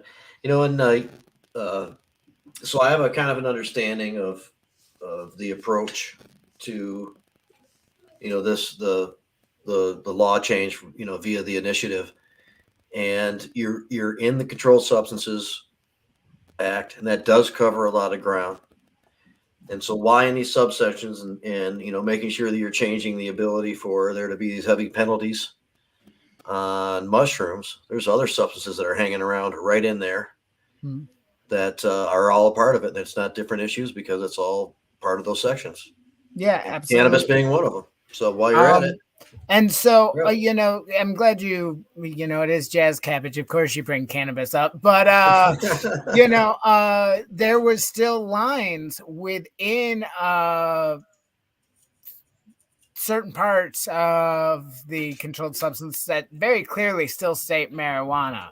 I don't have it in front of me, but there's a section that talks about a hashish pipe. Nixed. It's out. It's gone. It's part of this. Any remaining language about marijuana, except for the actual existence on the controlled substance list, which I know other groups around the state have been working to get it removed entirely. But with the exception of that, everywhere else it appears we are removing it because it currently contradicts the law that we've passed as voters, even though that technically supersedes. Why is that archaic language still there? Let's get rid of it. We're already making all these other changes. So that was a no-brainer for us. In terms of lowering penalties, or what I like to call defelonization for all drug possession and use, that was a little bit different how we approached that. If you are holding a personal amount, i.e. under 25 grams of any substance, I think we removed jail entirely and left it with a fine. If you are holding, small dealing amounts, okay, that 93-day misdemeanor maybe. When we start getting into the pound area, that 450 grams, okay, 6 months, but we're not going to ruin your long-term Second Amendment rights. And only over a kilo do we start messing with that with year-long sentences. And those are maximums, not minimums. Right on. One of the reasons we want to take cannabis off the schedule so that there's not the default connection to the criminal code when it's not otherwise covered in newer laws, and such as like remuneration for a small transaction of cannabis has resulted in felony charges before. Absolutely. Because of that. So the idea of getting rid of stupid, harsh penalties right off the bat, is end of the day, where has prison or, harsh criminal penalties helped anything in terms of drug, problematic drug relationships, or, even sales for that matter. I realize that this doesn't touch sales of other drugs, but I mean, you get caught once screwing around as a teenager or in college. Oops, now you got a felony. What are your options now? Nobody's going to hire you. Well, you're going to go sell. Oh, now you got another felony. You're made for prison at this point. The system's a trap. Whereas this, allowing drug checking to create accountability within drug using communities, to taking away life-changing penalties for non-violent offenses, so you're not ending up with that felony on your record, so you can still get a job. With it not being a felony, it will now be easily expungible. We're cutting out a lot of the meat in a much faster timeline than happened with cannabis, but only because cannabis paved the way. It's very vogue nowadays to embrace alternative theories, alternative healing. We hear even ayahuasca talked about openly on things like Oprah and other mainstream media programs. A lot of professional athletes have come out in major sports publications talking about their experiences. And then with, of course, things more regionalized here to the United States, like peyote and such. So it actually is on sort of a fast track now towards societal acceptance, right? Absolutely. And, everybody, is all interested in the medical benefits, using these substances to address problematic substance use. But I've shared my story on here before. I'm a recovering heroin addict. I'm a recovering methamphetamine user, and I haven't used in several years. But my specific instance, I didn't think I had a problem. I wasn't seeking medical attention or recovery. I just couldn't get any dope that day. And I had a bag of mushrooms. I'm like, that'll get me high. I got. You gotta catch a buzz on something. What was that? I said you gotta catch a buzz on something. Yeah, well, that's the frame of mind at that point. Yeah, that was what I was trying to do. I was trying to have some recreational good times for myself. I wasn't trying to treat depression. I wasn't trying to heal trauma, or at least not cognitively aware that that's what my use was ever about. There might be an underlying issue there, but instead, I caught myself in this cosmic mirror where I realized the choices I was making for myself and how they limited the potential I actually had as an individual and as part of my society and community, and made some really heavy life changes right then and there. It wasn't instant. I didn't magically become an active part of my community who didn't use or whatever. It took work, but it made me aware that those were options for me and gave me hope that was previously non-existent in my life. And now, it is entirely medicinal for me. It is all about healing, but I didn't know that's what I was signing up for. Myc, in times past, when people didn't have a bag of mushrooms laying around, they would drink shoe polish. They would drink mouthwash, anything that had an alcohol content. Something to satisfy that dependency.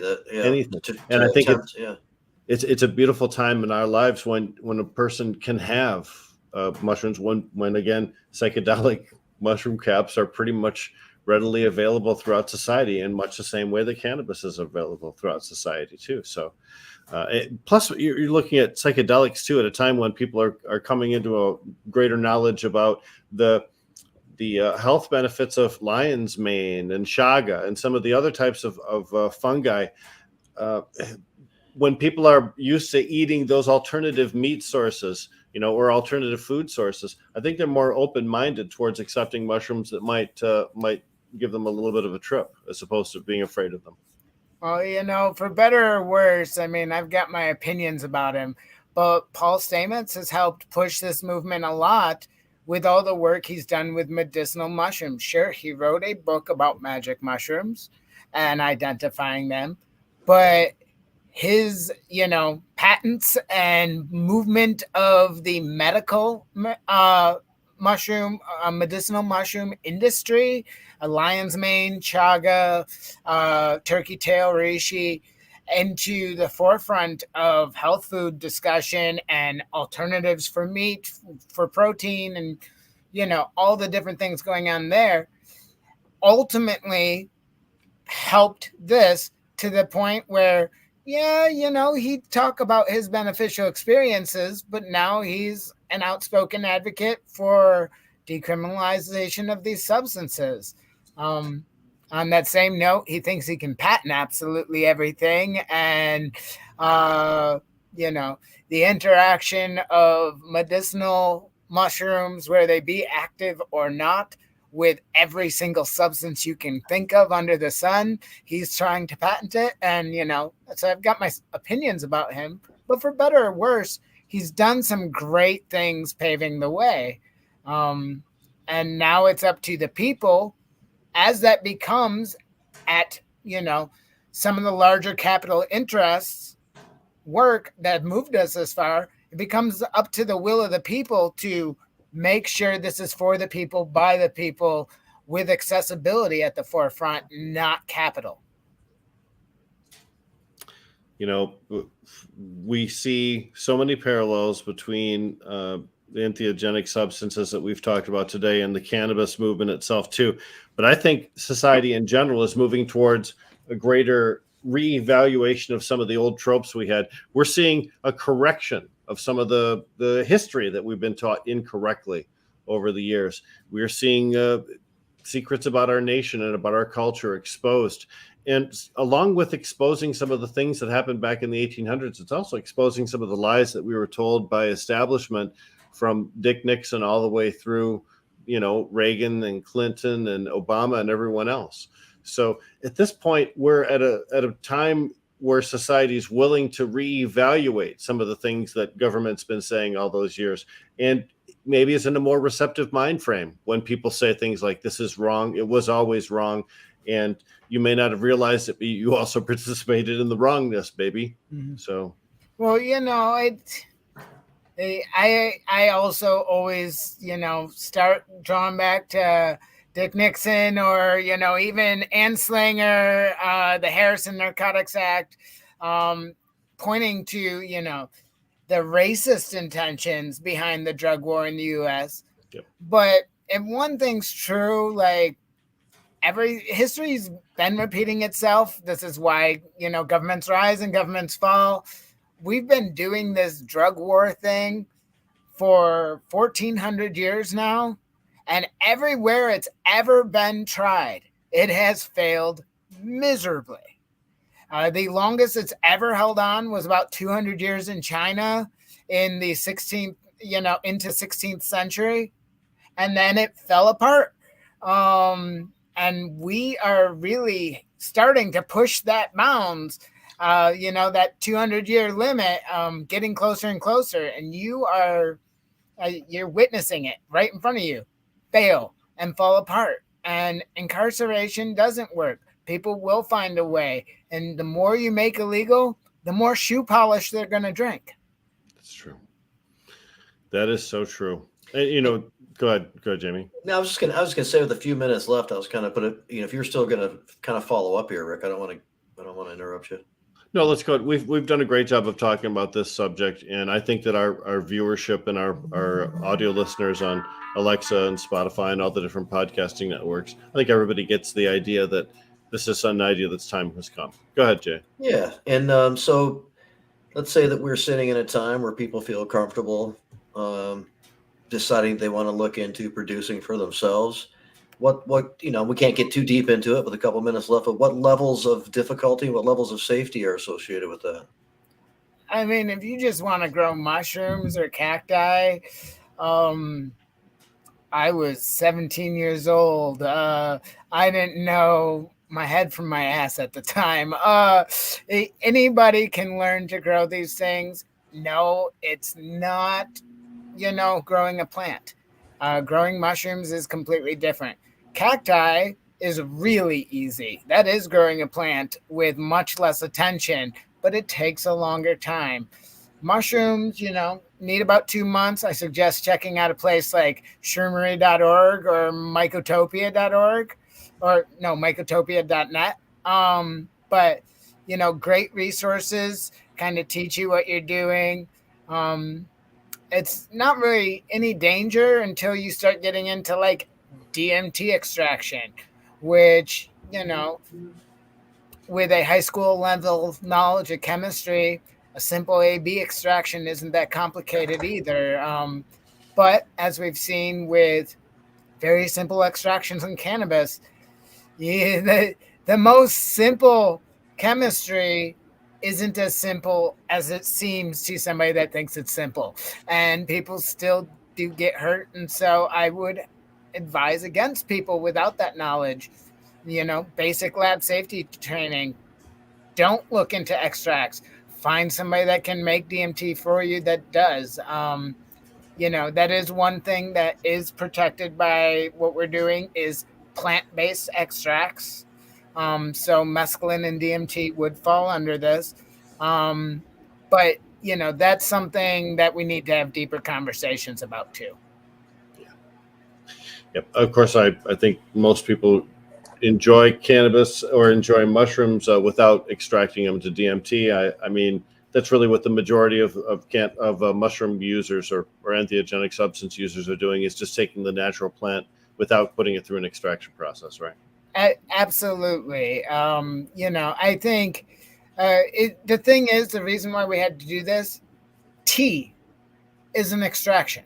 Oh, that's true, but it's also kind of crazy, isn't it? It's crazy, but it's true. Making mushroom tea is an extractive process, and therefore we had to protect extractions. Now, as somebody who has, made DMT several times in another life, I do think that should be allowed, but that's more of a community building and education piece that needs to happen rather than a regulatory piece.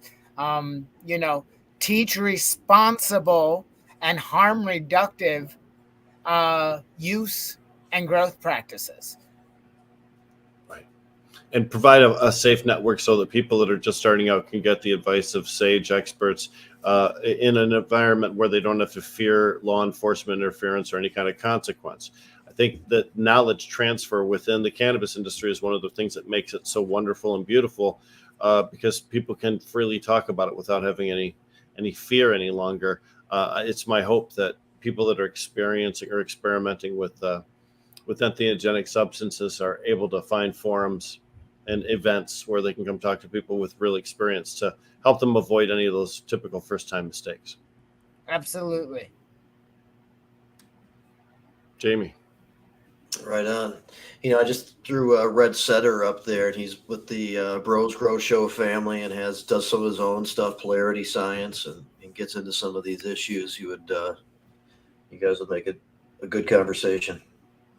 Pro Cannabis Media was up with a comment earlier too. We've had a lot of great people watching this evening. It's wonderful. Jazz Cabbage Cafe is a pretty big cafe. A lot of tables, a lot of people dining tonight. And Entheo Fest is going to go down again this year. It looks like all indications are, and definitely looking forward to that. The first one was a blast. I enjoyed speaking. It was wonderful. And Barking Dog Daryl Brown was fantastic. And we're excited for Entheo Fest. But Hash Bash is first. I'm really excited for next weekend because one of my favorite times every year. And I can't wait to be part of another one. And we will be, assuming everything goes as planned tomorrow, we will be boots on the ground collecting signatures. So if you are there, don't leave until you sign the petition. And if you're not a registered voter yet, go get registered today or tomorrow, and then come to Hash Bash and sign. That's fantastic. Myc, thanks so much for being on Jazz Cabbage Cafe today. Myc, Thank you both. Yeah, just to remind people too, you guys are going to have a be one of the few nonprofits out on the Diag during Hash Bash, and there'll be an opportunity for people to cross paths and sign the petition, and perhaps sign up to get a couple petitions and get more signatures. Yeah, and if you want to sign up for petitions, check out our Facebook, check out the Decrim Nature Michigan website, or MICH. I don't actually know our website name for that one yet. I should. But yeah, look up Decrim Nature Michigan on Facebook or decrimnaturemi.org and find more information about our training, how to participate. We have other volunteer needs if you can't get out into the community.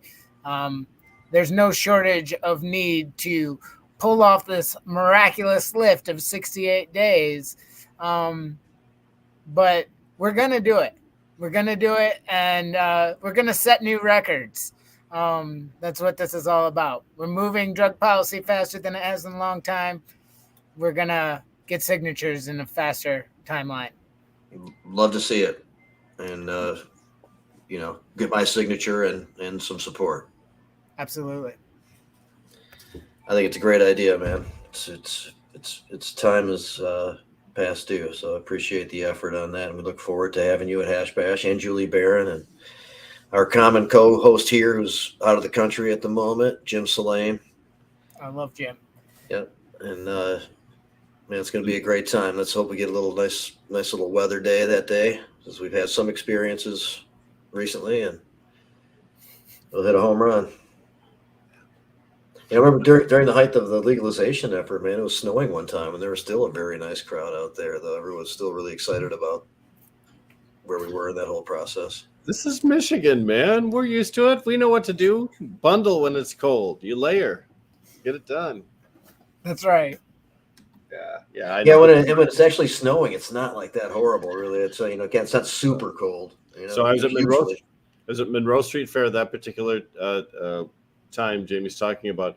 A Japanese punk band called Mugen Hosa was on, and the guy has no shirt on. He's got jeans on, and I swear there's no underwear. He's just barely hanging on there, right? And he's on stage, and snow is falling on his body as he is playing the guitar. It's just so crazy. We were speaking of Hash Bash, and Ricky you brought up the treasure hunt a little while ago, so I thought I'd toss that out there. We should. We're going to try to get these maps purchased. All of the money goes to help people get their criminal records expunged. Mm-hmm. And then if you decide to take advantage of I think it's about $75 plus just in value of cannabis, and then there's other discounts in restaurants and at smoke shops and stuff like that. Do the round during the Hash Bash weekend, and I've done the round because I brought all the maps to these places, so it can be done, and it was done fairly efficiently. It was fun too, and if you do that and demonstrate that, then you get to be in the drawing for some really cool prizes. And this booth will also be there out on the Diag, as will ASA, as will there be a couple of professors from U of M conducting a study about cannabis. Love it. I forgot all the ones that are going to be out there, actually.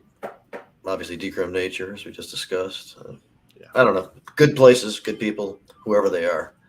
I talked about it earlier today. You just in Michigan, you just don't find a gathering of this many people of our like-minded philosophies. At one time, Hash Bash is tens of thousands of people. So there'll be Glenn also with Sons and Daughters, obviously, but another expungement group out there too.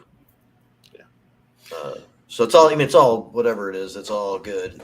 And man, we're gonna pay tribute to legacy. We're gonna have representations of the factions of people that have done a lot of really good work in the community and the activism and advocacy. Obviously, by Julie and Mike, we're going to be there, and we'll have some of the politicians, some of the decision makers there with us, including the first time a sitting attorney general. So it's going to be a great day, man. Home run to be some good weather. Yeah. Cosmic Knot. Tom Wall jamming with the plant. Yeah. I gotta bring up Tom really quick because I love that guy and his plant music. But just recently I had the ability to connect a peyote button to his Music of the Plants and watch him jam with that. And what a special treat and time to be alive in Michigan as we loosen up cities to be able to allow something like that be able to happen. I know we're running out of time, but look up Tom Wall and plant. He's got a video out, yeah. YouTube. He sure does, yeah. Yep. I know we're just going to play a cannabis plant. Yeah, he's going to play the plant with the plant on stage, and he's going to put on a great show, man. Bring some all stars through there, Maruga. Give some tribute to Tony P. Strat, who recently passed. He's a P-Funk all-star. Played with George Clinton, and been around. I got to see him play live at the Token Lounge in December. But yeah, that's just about it, man. Really appreciate it. Myc, thanks for joining us. Thank you. Got anything else, Rick, if you don't mind wrapping us up, man? I mean, I think we had a great show, and I just appreciate everybody's involvement, everybody who was here, everybody on the comments. Yep. I think when you start talking about the wide range of subjects that we talked about today, but the importance of them, legislative action. We talked a lot about ballot proposals on a local level and a statewide level today, too. The fight against 5512, 5301, support that we have for the descheduling bill that was put forth by Representative Youssef Rabi. There's lots of activity. There's lots of activism opportunities available too. And if you feel strongly, there are other people that feel that way as well. Band together, make a difference. 2022 is a year of great action, people. No matter what state you're watching this from, no matter what country you're watching this from, you know that you can make a difference. Get involved. That's my message. Thanks. This show was great. What a good one. Right on. Thanks a lot, Rick. Jazz Cabbage Cafe. See you guys. Thank you very much. Bye.